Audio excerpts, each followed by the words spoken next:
lay it down, and open it up.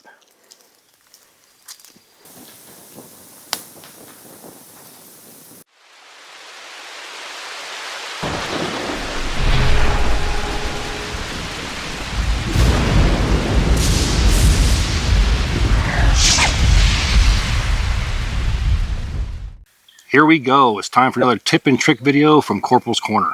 Let's get to it.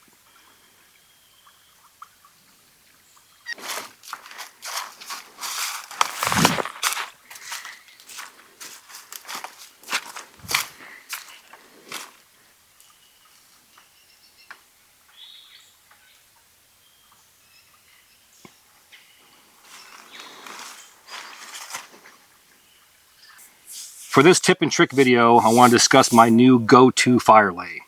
For those that watch my videos over the years, you've watched me use a V-style fire lay, kind of like this. And you place a bird's nest or tinder bundle here, and you build up walls and then roll sticks on top of it in a perpendicular fashion. And in my opinion, any fire lay that you use, that you practice and you're successful with, is the best one for you. I just want to show you options. The problem I've always had with that V-style fire lay with students is that they build the V walls too high and then place sticks on top of that, and the flames are down here licking like this. Meanwhile, the walls are up here and nothing's making contact.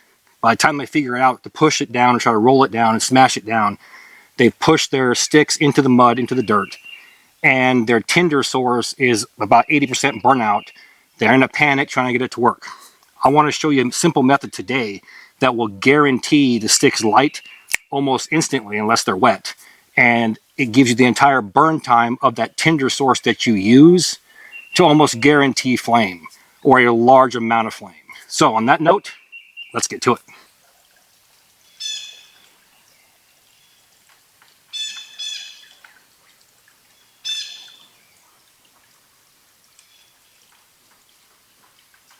What you saw over there is a perfect example of what you're looking for in the woods.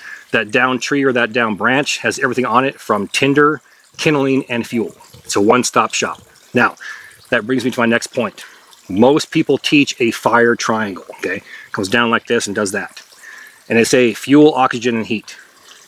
But you can't just add fuel. Fuel is anything the size of your thumb and larger up to your forearm. You can't just take a lighter and light something the size of your forearm and expect it to catch, right? So before you get to fuel, you have kindling, and before kindling, you have tinder. Let's combine the two. So tinder and kindling becomes an extra leg. So let's take our triangle and make it into our rectangle. We're going to have kindling, we're going to have fuel, oxygen, and heat, okay? Combined with an uninhibited chain reaction, meaning if you move one of those legs off that rectangle, your fire is going to smoke, smolder, and go out, okay? So think of it like that. This is exactly what you want to find. You're looking for pencil lead, pencil, finger,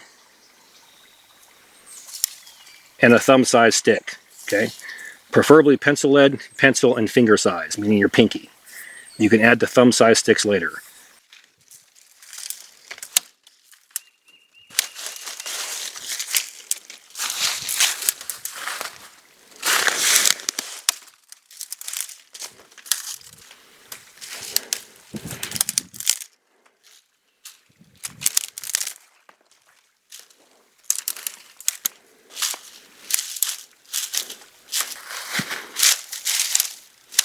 And we'll just keep adding to this, get about 4 or 5 times that size. And now you can start collecting your thumb-sized sticks. So take your thumb, place it next to one of these branches here, and you get the idea of what a thumb-sized stick is, to start collecting that size and larger.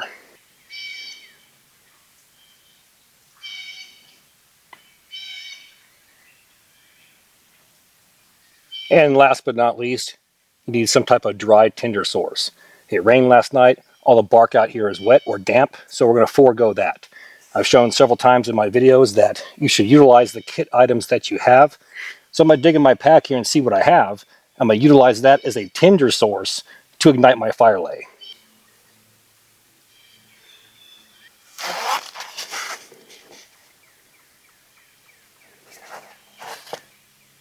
Taking my Gorilla brand duct tape, I'm going to go about 18 inches. So fingertip to elbow is about 18 to 19 inches. Tear that off and then roll it up into a small little cigar shape.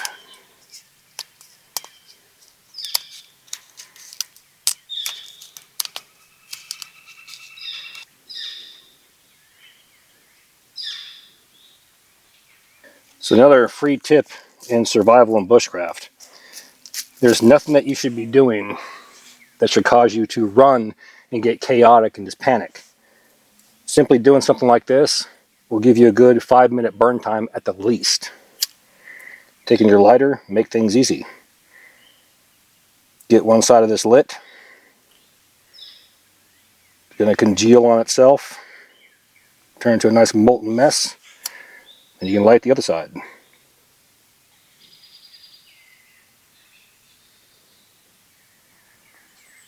Once these small sticks catch, I'm going to grab another handful and lay them perpendicular to my first bundle, and then perpendicular again and again.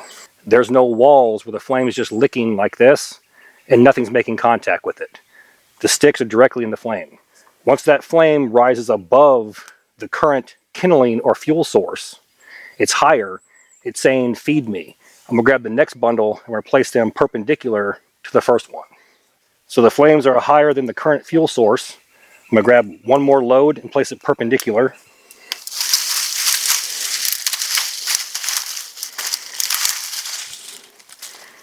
Lay it down and open it up.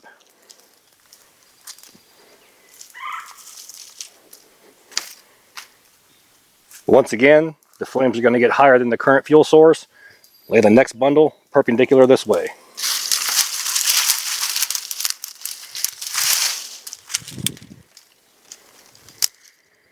We're going to lay it down. We're not going to smash into it. We're going to just simply lay it down and open it up.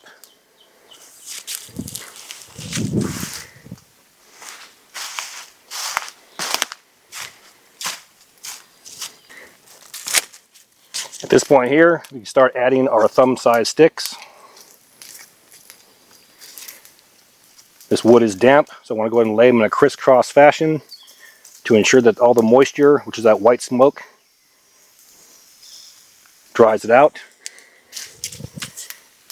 And then we'll add our final layer of pencil, pencil lead, and finger-sized sticks.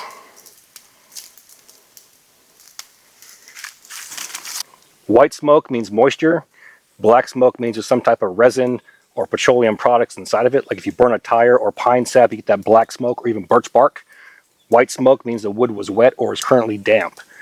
Once that white smoke is burned off of it and the wood is 100% dry, you're going to find a nice clean burn.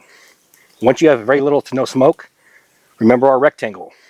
The kindling, the fuel, oxygen, and heat, everything is working together in that uninhibited chain reaction.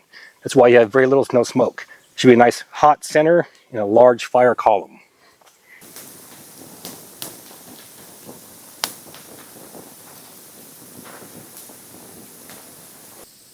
And that's exactly what you're going for. Very little to no smoke, nice hot center, clean burn. Kindling, fuel, oxygen, and heat are all working together in unison. And we're getting her done. Just like that. Oh, and the large sticks are on fire. So at this point right here, you can actually add logs probably the size of your forearm and just continue to build on it. Have a nice white hot coal bed and be warm and toasty all night. So at this point right here, you have a nice hot center. And you see the sticks starting to break in half because they're actually on fire and they're breaking away. The ones around the outside, are not being touched. So from here, I want to fold the outside to the inside. Or just grab them like this and place them on here in a perpendicular fashion.